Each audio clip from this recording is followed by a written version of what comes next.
Alam mo ba ang pagkakaroon ng kaunting biik sa isang inahin ay may iba't ibang dahilan na dapat bantayan ng magbababoy.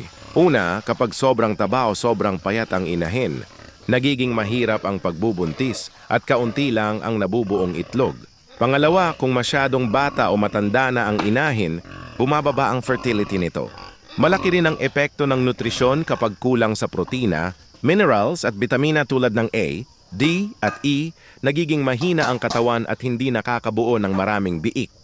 Maaari ring magdulot ng problema ang mga sakit gaya ng parvo at PRRS na nakakaapekto sa reproductive system.